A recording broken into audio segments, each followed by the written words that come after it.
Welcome students. আজকে আমি female reproductive system সম্পর্কে আলোচনা করব। এই ছবিতে আমি ফিমেল রিপ্রোডাক্টিভ সিস্টেমটা সুন্দরভাবে তুলে ধরার চেষ্টা করেছি। এটা একটা 2 ডাইমেনশনাল পিকচার। আমরা কম্পিউটার স্ক্রিনে 3 ডাইমেনশনাল যে পিকচার সেটা আমরা এখানে দেখতে পাবো। তো ফিমেল রিপ্রোডাক্টিভ সিস্টেম বা স্ত্রী জননতন্ত্র কাকে বলে? এটা হলো সেই তন্ত্র যেখানে বিভিন্ন অঙ্গগুলো অবস্থান করছে, যেমন ওভারি, এই পার্টটা হচ্ছে ফ্যালোপিয়ান টিউব, জরায়ু, সার্ভিক্স, ভ্যাজাইনা এবং এক্সটার্নাল সেক্স অর্গান। স্ত্রী জননতন্ত্র হচ্ছে সেই তন্ত্র যেখানে এই ওভারি থেকে ওভাম তৈরি হয়, সেই ওভাম এই ফ্যালোপিয়ান টিউবে গৃহীত হচ্ছে এবং তারপরে এখানে আসছে এবং এই যে অ্যাম্পুলার রিজিয়ন, এই অ্যাম্পুলার রিজিয়নে ফার্টিলাইজ হচ্ছে by the help of the sperm. সেই স্পার্ম এই পথ দিয়ে এটা ট্রাভেল করে এই পজিশনে আসছে। বা অ্যাম্পুলার রিজিয়ন ছাড়াও দেহের অন্যান্য স্থানেও ফার্টিলাইজ হতে পারে, সেক্ষেত্রে বিভিন্ন প্রবলেম সৃষ্টি হয়। তো এই ফিমেল রিপ্রোডাক্টিভ সিস্টেমের প্রাইমারি সেক্স অর্গান হচ্ছে যে ওভারি। এই যে এখানে আমরা দুটো ওভারি দুই পাশে দেখতে পাচ্ছি, এই দুটো হচ্ছে যে দুটো ওভারি, যেটা প্রাইমারি সেক্স অর্গান। এই সম্পর্কে আমি ডিটেলসে আসছি। সেকেন্ডারি সেক্স অর্গান যেগুলো আছে সেগুলো হচ্ছে যে Fallopian tube, next uterus, next vagina এবং এখানে দুটো ছোট ছোট গ্রন্থি যাকে বলা হচ্ছে Bartholin gland. It is most similar to male sex gland, Opper's gland or bulbourethral gland. এছাড়াও এর বাইরে যে সমস্ত সেক্স অর্গানগুলো রয়েছে যেটাকে বলা হচ্ছে external sex organ or vulva, সেগুলো কি কি? মন্স পিউবিস, এই অংশটাকে বলা হচ্ছে লেভিয়া মেজোরা, এই অংশটা লেভিয়া মাইনরা, ক্লাইটোরিস এবং ভেস্টিবিউল। ভেস্টিবিউলের মধ্যে কি কি পড়ছে? ইউরেথ্রাল অরিফিস, হাইমেন এবং ভ্যাজাইনাল অরিফিস। এবার আসছে আমরা ডিম্বাশয় সম্পর্কে বলতে। ডিম্বাশয়ের অবস্থান কোথায়? এই ওভারিটা স্ত্রীদের শ্রোণীগহ্বরে অথবা located near the lateral wall of the pelvic cavity. অর্থাৎ জরায়ুর ঠিক দুই পাশে অবস্থান করছে শ্রোণীগহ্বরের মধ্যে দুটো ওভারি, যার দৈর্ঘ্য হচ্ছে 4 সেন্টিমিটার, প্রস্থে 3 সেন্টিমিটার এবং এই যে ওয়ালটা রয়েছে এই ওয়ালটা হচ্ছে 2 সেন্টিমিটার। এই ডিম্বাশয়টা মনে হচ্ছে এটা ঝুলে রয়েছে, ঠিক ঝুলে থাকে না। এটা এখানে কিছু লিগামেন্ট রয়েছে, লিগামেন্ট বা পর্দা রয়েছে, সেই পর্দার সঙ্গে এটা অ্যাটাচ হয়ে থাকে। এখানে আমি সবুজ যে কালার দিয়ে দেখিয়েছি, এখানে সেই কালারের মধ্যে রয়েছে এই লিগামেন্ট গুলো বা পর্দাগুলো। এখানে মেন যে লিগামেন্টটা রয়েছে, বড় লিগামেন্ট, সেটাকে হচ্ছে ব্রড লিগামেন্ট। এটাকে বলছি আমরা ব্রড লিগামেন্ট। আর রয়েছে আরেকটা লিগামেন্ট যেটাকে বলা হচ্ছে মেসোভেরিয়াম। আর আছে এখানে ওভারিয়ান লিগামেন্ট, ওভারির সঙ্গে এখানে অ্যাটাচ করে রয়েছে ওভারি এবং ইউটেরাসের সঙ্গে অ্যাটাচ হয়েছে ওভারিয়ান লিগামেন্ট। এছাড়াও ওভারির এই যে হাইলাম পার্ট, সেই হাইলাম পার্ট বলতে যে পার্টে ওভারির যে পার্টের মধ্যে দিয়ে ওভারিয়ান আর্টারি, ওভারিয়ান ভেন প্রবেশ করছে এবং নার্ভ সাপ্লাই আসছে ওভারির মধ্যে, সেই পার্টটা একটা লিগামেন্টের মাধ্যমে যুক্ত থাকে বা লিগামেন্ট দ্বারা আবদ্ধ থাকে। সেই লিগামেন্টটাকে বলা হচ্ছে সাসপেন্সরি লিগামেন্ট। অর্থাৎ একে ঝুলিয়ে রেখেছে এই ওভারিয়ান আর্টারি বা ওভারিয়ান ভেন এবং নার্ভ সাপ্লাইকে ঝুলিয়ে রেখেছে এই সাসপেন্সরি লিগামেন্টটা। তাহলে এখানে যে লিগামেন্ট গুলো উল্লেখ করলাম সেগুলো অবশ্যই তোমরা মনে রাখবে for the NEET exam. Broad ligament, mesovarium, ovarian ligament এবং সাসপেন্সরি লিগামেন্ট। সাসপেন্সরি লিগামেন্ট কোথায় যুক্ত থাকছে? এখানে যে সমস্ত আর্টারি গুলো রয়েছে, অর্থাৎ ওভারিয়ান আর্টারি এবং ovarian vein and the nerve supply, সেইখানে অ্যাটাচ হয়ে রয়েছে সাসপেন্সরি লিগামেন্ট। ওভারির মাইক্রোস্কোপিক স্ট্রাকচার সম্পর্কে যখন আলোচনা করব তখন ওভারি সম্পর্কে আরো ডিটেলসে আলোচনা করব। মূলত ওভারির কাজ কি? এখান থেকে ওভামকে ফরমেশন করা, ওভাম তৈরি করা, সেই প্রসেসটাকে কি বলা হয়? উজেনেসিস। সেই উজেনেসিস প্রসেসটা ঘটে, কিন্তু এখানে ওভামটা রিলিজ হয় না। এখানে একটা ভুল ধারণা আছে যে ওভাম রিলিজ হচ্ছে ফ্রম দ্য ওভারি, ওভাম নয়। এটা সেকেন্ডারি উসাইট, এখান থেকে ফরমেশন হয়। আসার পরে এখানে যখন উজেনেসিস কমপ্লিট হয় after the fertilisation by the sperm যখন ফার্টিলাইজ করছে, তখন কিন্তু এর যে উজেনেসিস প্রসেসটা তখন টোটালি কমপ্লিট হচ্ছে। এখানে ওভারির কাজ কি? দুটো কাজ ওভারি করে থাকে। একটা কাজ হচ্ছে যে gametogenic function. Gametogenic function means gamete formation, অর্থাৎ ওভাম উৎপন্ন করছে, ডিম্বাণু উৎপন্ন করছে। আর হচ্ছে যে একটা এন্ডোক্রাইন ফাংশন, অর্থাৎ এখানে কিছু হরমোন তৈরি করছে, সেই হরমোন ফরমেশনে হেল্প করছে। ইস্ট্রোজেন, প্রোজেস্টেরন, যে সমস্ত হরমোন গুলো, সেই হরমোন ফরমেশনে এখানে হেল্প করছে এই ওভারি। তো এই দুটো কাজ হচ্ছে ওভারি। ওভারি সম্পর্কে আরো পরে আলোচনা করব। তোমরা জানো যে যদি কোনো রকম প্রবলেম হয় এই ওভারির মধ্যে, তো সেই প্রবলেম হলে ওভারি কেটে বাদ দিতে হয়, অর্থাৎ ওভারিকে রিমুভ করতে হয়।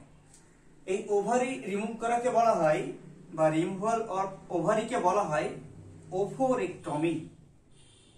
এই টার্মটা মনে রাখবে যে যদি কখনো ওভারির প্রবলেম হয় সেক্ষেত্রে ওভারিকে রিমুভ করতে হয়, তখন সেই টার্মটাকে বলা হয় ওভোরেক্টমি, রিমুভাল অফ ওভারি।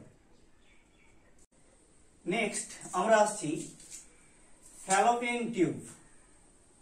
এই এক জোড়া ফ্যালোপিয়ান টিউব থাকছে এখানে। এই ফ্যালোপিয়ান টিউবকে আবার বলা হয় ইউটেরাইন টিউব বলা হয়, অথবা ওভিডাক্ট, ডিউসিটি, ওভিডাক্টও বলা হয়। এই নামগুলো অবশ্যই মনে রাখবে যে ফ্যালোপিয়ান টিউবের অপর দুটি নাম হচ্ছে যে ইউটেরিয়ান টিউব এবং হচ্ছে ওভিডাক্ট। যখন কোশ্চেন সেট করা হয় তখন এই সমস্ত অল্টারনেটিভ নেম গুলো দিয়ে দেওয়া হয়। তখন তোমরা শুধুমাত্র হয়তো জেনে গেছো যে এটা ফ্যালোপিয়ান টিউব বলা হয়, কিন্তু কোশ্চেন এলো এটাকে যে ওভিডাক্ট, ওভিডাক্ট কোনটা, বা ওভিডাক্টে কি হয়, বা ওভিডাক্টের পার্ট গুলো কি কি, তখন তোমরা সেই কোশ্চেনটা অ্যাটেন্ড করতে পারছো না। তাহলে অবশ্যই তোমাদেরকে এই নামগুলো জেনে রাখা দরকার যে ফ্যালোপিয়ান টিউবকে ইউটেরিয়ান টিউবও বলা হয় আর ওভিডাক্টও বলা হয়। তো এই ওভিডাক্ট বা ইউটেরিয়ান টিউব বা ফ্যালোপিয়ান টিউব ইউটেরাস থেকে উৎপন্ন হচ্ছে এবং এই যে পথটা বিস্তৃত হয়ে এতটা মতো আসছে, তাই এই অংশগুলো বিভিন্ন নামে চিহ্নিত হয়।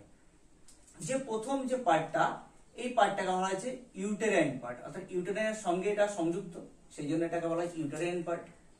তার পরবর্তী যে পার্টটা, সেই পার্টটাকে বলা হয় ইসথামাস, এই পার্টটা ছোট পার্ট হয়, এবং তার পরবর্তী এই পার্টটা একটু ফোলা হয়। এখানে ছবিতে দেখানো হয়েছে, দেখো যে এইগুলো একটু, এই অংশটা, প্রথম অংশটা একটু সরু, প্রথম অংশটা সরু, তারপরে এইগুলো মোটা হয়ে গেছে। এই যে মোটা বা ফোলা পার্টটা, এই ফোলা পার্টটাকে বলা হচ্ছে অ্যাম্পুলা।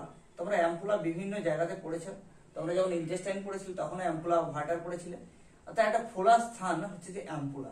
তারপরে যে পার্ট হচ্ছে যে ইনফান্ডিবুলাম, এই যে ফানেলের মতো এই যে খুলে যাচ্ছে এই যে পার্টটা, এই ফানেলের মতো পার্টটাকে বলা হচ্ছে ইনফান্ডিবুলাম। এবং এই অ্যাম্পুলা রিজিয়নটা অনেকটা বড়, অর্থাৎ এই ওভিডাক্টের প্রায় 2/3 পার্ট হচ্ছে যে অ্যাম্পুলা পার্ট। তাহলে বুঝতে পারছি যে কতটা পার্ট অ্যাম্পুলা পার্ট। এই অ্যাম্পুলা পার্টে খুব গুরুত্ব রয়েছে। কেন, কি গুরুত্ব রয়েছে? এখানে নিষেক প্রক্রিয়াটা সম্পন্ন হয়।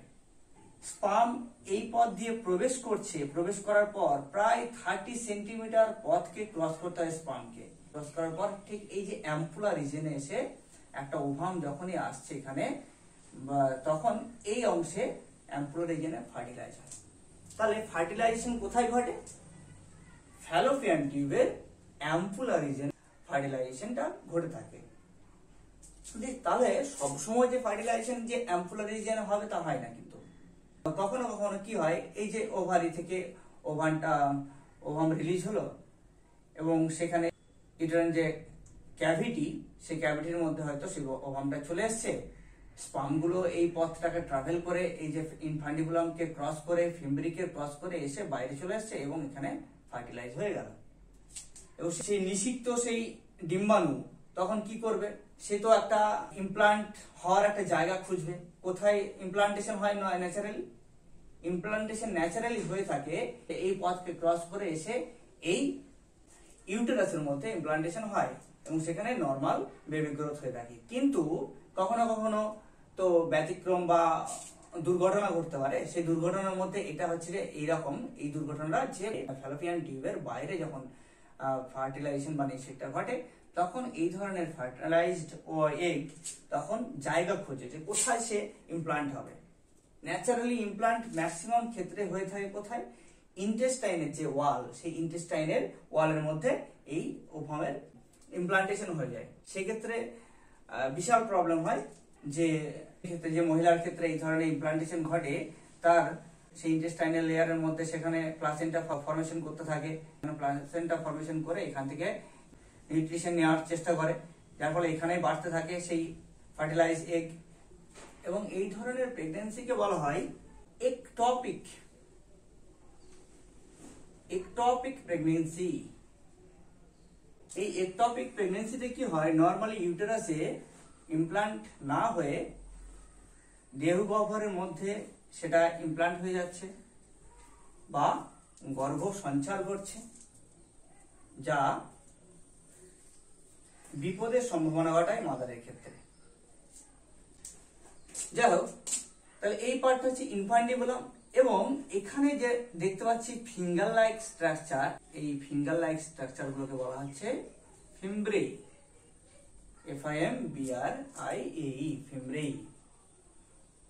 এই ফিমব্রে গুলো কি করছে, এরকম করে আঙুলের মতো থাকে এবং ঘুরে বেড়ায় এই যে পর্দার চারিপাশে। এখানে যে গহ্বর রয়েছে, মাতৃ গহ্বর রয়েছে, সেই মাতৃ এটার মধ্যে পেলভিক ক্যাভিটির মধ্যে এখানে ঘুরছে, অনবরত নড়ে বেড়াচ্ছে।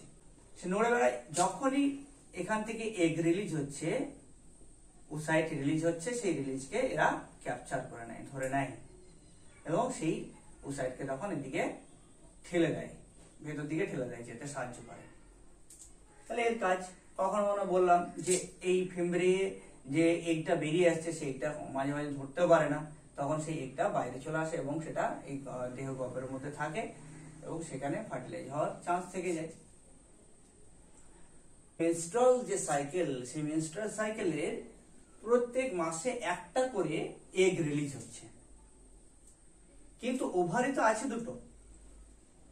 দুটো ওভারি থেকে তো দুটোই এগ রিলিজ হতে পারে, কিন্তু হয় না। প্রত্যেক মাসেই একটা করে ওভারি অ্যাক্টিভ থাকে আর একটা করে ওভারি ইনঅ্যাক্টিভ থাকে। যখন এটা অ্যাক্টিভ থাকলো, এটা ইনঅ্যাক্টিভ, তাহলে এখান থেকে ওভাম বা এগ রিলিজ হচ্ছে, এখান থেকে রিলিজ হচ্ছে না। এইভাবে প্রত্যেক মাসে চলতে থাকে। কখনো কখনো পরপর 2 মাস হয়তো এই ওভারিটাই অ্যাক্টিভ হয়ে থাকলো, কিন্তু ব্যতিক্রমও হতে পারে যে ক্ষেত্রে দুটো ওভারি থেকে দুটো এগ রিলিজ হয়, সেই ক্ষেত্রে দুটো এগই ফার্টিলাইজ হয় এবং সেক্ষেত্রে টুইন বেবি বা যমজ বাচ্চার জন্ম হতে পারে। একসঙ্গে একাধিক এগও রিলিজ হতে পারে, সেক্ষেত্রে একাধিক বেবির জন্ম হতে পারে, বাট সেগুলো ব্যতিক্রম।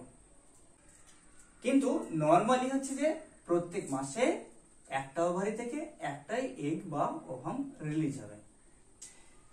এই ফ্যালোপিয়ান টিউবকে যদি কাটা হয়, ট্রান্সেকশন যদি করা হয়, তাহলে দেখা যাবে যে 3টে লেয়ার রয়েছে। আউটার যে লেয়ার, তাকে বলা হয় সেরোসা। মিডিল যে লেয়ার, তাকে বলা হয় মাসকুলারিস। এবং ভেতরের যে লেয়ারটা, সেই লেয়ারটাকে বলা হয় মিউকোসা। তাহলে এখানে ট্রান্সেকশন করলে এই ধরনের 3টে লেয়ার আমরা পাবো, বাইরের সেরোসা, মাঝে মাসকুলারিস এবং মিউকোসা। এই মিউকোসা লেয়ারের বিশেষ ধরনের কোষ থাকে। সেই কোষটার নাম কি? সিলিয়েটেড, CILIATED, সিলিয়েটেড সিম্পল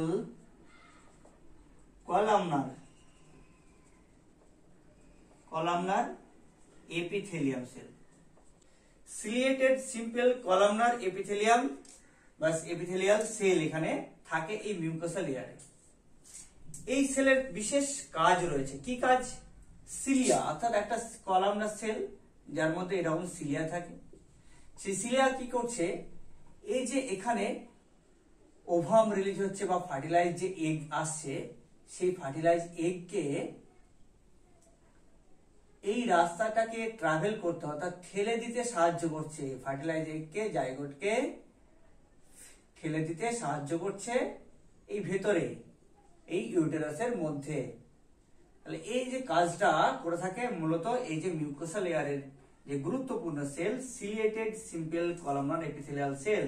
তাহলে এই একটা কোশ্চেন আসতে পারে নিটে, যেটা যে মিউকোসা লেয়ারে কোন ধরনের সেল থাকে, ciliated simple columnar epithelial cell. আর মাঝের যে লেয়ারটা সেটা হচ্ছে মাসকুলারিস লেয়ার, মাসেল। এই মাসকুলারিস লেয়ারের যে সেলগুলো থাকে, সেই মাসকুলারিস লেয়ারের সেলগুলো আরেকটা গুরুত্বপূর্ণ কাজ করে থাকে, যেটাকে বলা হয় পেরিস্টালসিস।